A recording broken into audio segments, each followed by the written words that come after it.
In medieval and Renaissance Europe, various types of single-edged, fairly broad-bladed sword, known as falchions and langmessers, came into use and were prevalent by certain people. And in China, at the same time, various types of single-edged, medium-sized sword of a similar size and shape were used. Were they essentially Chinese falchions, and did they have the same purposes and reasons for being? Hi folks, Matty's near Schola Gladiatoria. I'm going to keep this fairly concise because this is more of a pondering and also asking you for your input. So I'm going to do a dedicated video looking at various forms of Chinese Dao fairly soon. But it's a fairly complicated subject. But I'm very lucky to have, this is a new acquisition from FALCHION here. I've also got the other example I already had, the Yangling Dao, which is a 17th century style sword, model on an original one in a collection here.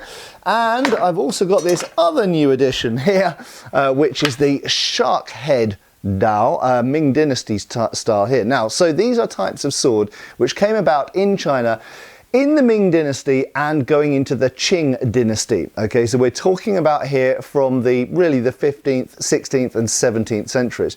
So by European standards, these are late medieval and Renaissance. And they're really contemporaries with lots of types of sword in Europe, which actually have some parallels. Now, as you saw there in my intro, I showed this 15th century style of langmesser, and it can't be avoided when we look at these styles of Chinese Dao that there's a lot of fundamental similarities in size, blade shape, and not necessarily the hilt in terms of its guard design, but in terms of its general size and utility. They seem quite similar swords. So here's the basic question.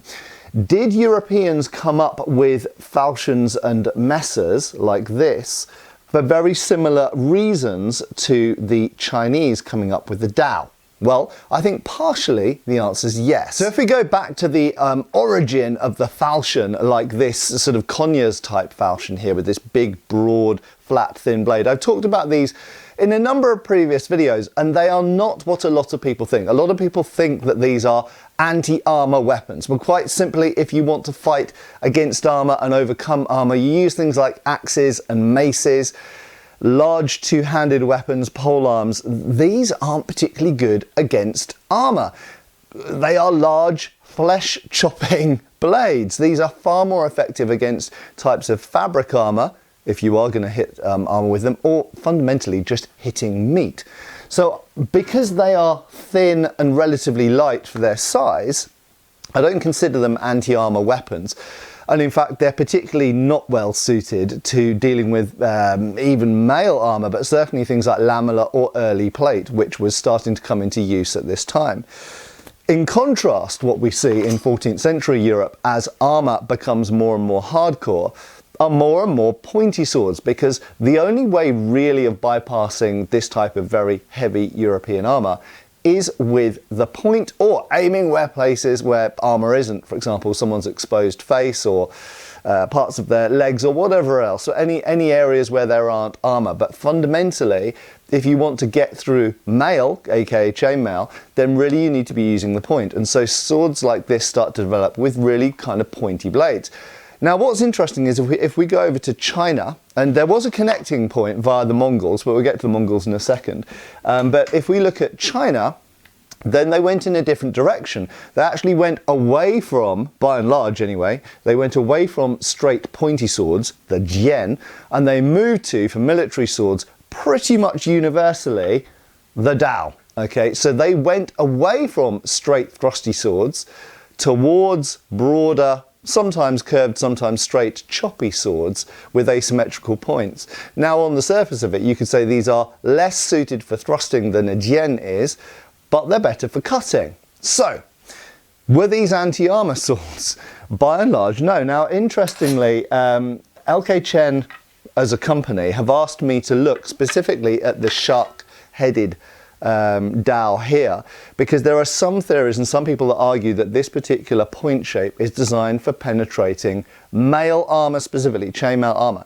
Now, I am going to be doing those tests in due course. However, from the outset and based on all of my previous experience testing armour, I think the answer's no. Okay, functionally that sort of tip, a clipped point, is like what we find on many types of Langmesser and certain types of falchion, but also not dissimilar to the type of kisaki we find on Japanese swords. And this isn't particularly good at going through mail or certainly lamellar or any other types of armour. So instead, I think that when we look at these types of Ming and Qing Dynasty swords, these are actually primarily designed, much like later sabres, and we'll get to those in a second, at dealing with unarmoured people or people wearing minimal armour. These are flesh-cutting swords, in my opinion. Now, to perhaps corroborate that, if we look at Mongol swords, now a lot of people, I'm not going to talk about the different types of dao, as I said, I'll look in a dedicated dao video in the future, perhaps maybe consulting with other experts who are more expert on Chinese swords than me. But if we look at Mongol swords for a second, some people argue that these types of Ming and Qing dynasty dao come from Mongol era swords, which obviously have a connecting point with certain Eurasian sabres that were in use for centuries before. And these came into, allegedly anyway, these curved swords came into China courtesy of the Mongols. Now I have a slight issue with that, because actually we find curved blades and curved swords on earlier forms of Dao already in China, really before the Mongols, certainly before Genghis Khan anyway. Now you could argue that these types of curved blades may have come in with earlier groups of steppe people who obviously were the connecting tissue between Europe and China. However, that's not how most people's standard narrative goes. Most people argue that these styles of Ming and Qing dynasty Dao come about as a direct inspiration of slightly earlier Mongol sabres. I'm not sure that that's correct. However, it's possible there are certain elements of the sword design, particularly the guards, for example, and constructional, which possibly did influence Chinese swords after that point. I think they definitely did, actually, but the details of exactly how is more complicated. But if we throw this net more widely, we can actually look at European sabres. And here is the example of the Osborne and Gumby version of the 1796 light cavalry sabre. And actually, when we really think about it, if you look at a Dao and you look at the Osborne and Gumby sabre, there's a lot of parallels to be made. I mean, this particular Dao is a particularly large and heavier one. But if we go to this lighter example here, there is connecting DNA and connective tissue, whether there's a Mongol origin in these or via Eurasian steppe sabres, whether there's connecting tissue in their actual ancestry, shall we say, that's a matter for further debate. But if you look at the blades, they're functionally really quite similar. This is longer, this is a cavalry sword. The Chinese Dao tends to be an all-purpose sword, sometimes used by cavalry, sometimes used by infantry. So it can be either way around. So, coming back to the falchions, let's just grab the messer. Coming back to the messer and falchions of the European period, what were these primarily for? So they were used in war, but they weren't anti-armour weapons, and you could say they weren't specialised for war. These were actually predominantly in a European context where we're dealing with quite a lot of iron and metallic armour. These were primarily civilian weapons, or in the case, I would argue anyway, in the case of the earlier falchions, these are for dealing with massed levies of people who don't have very much armour. So I think this is a knightly weapon for dealing with lesser armoured people, and I think this is a lower class soldier's weapon, someone like an archer or a billman or a gunner, and that, if they're in a military context, and that's for dealing with other similarly armed and equipped people, or something that is a civilian self-defense weapon for use against other people not in armour. So these types of blades, and of course the later period sabres, are for dealing with people either in clothes, light armour or fabric armour, or just, no armour at all. And I think that's where these Daos sit. Do you agree? So the basic premise here is, I think that the Chinese, for some reason, chose swords for war which were not at all really catered for dealing with heavier levels of armour. And not to say that they didn't have it, of course the Chinese did. They had mail, they had chainmail, they had various bits of plate armour, in fact, they had splintered armour, and of course they had lamellar armour, as did the Mongols, which could be really incredibly protective. In fact, there's some theories that in fact the European coat of plates was perhaps partially inspired by contact with the Mongol and further Asian world.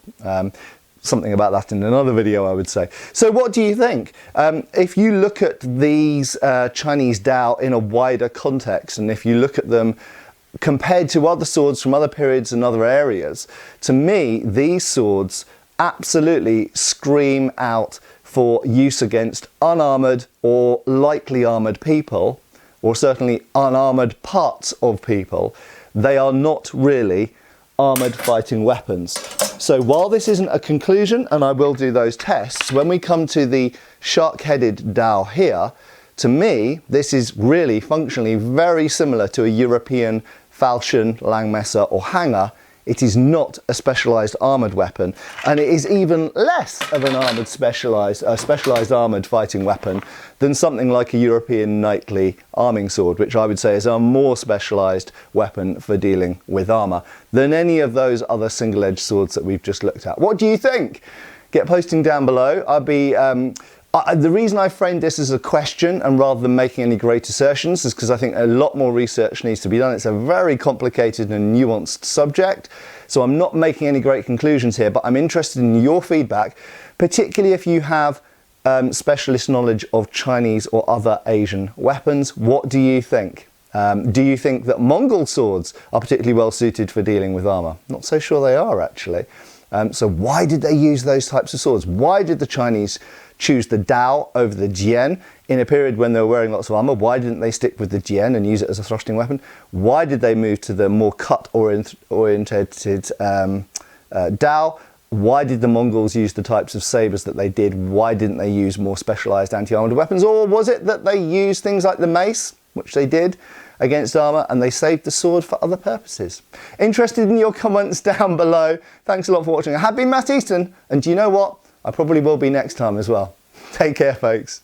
Thanks for watching. We've got extra videos on Patreon. Please give our Facebook a like and subscribe if you haven't already. Cheers, folks.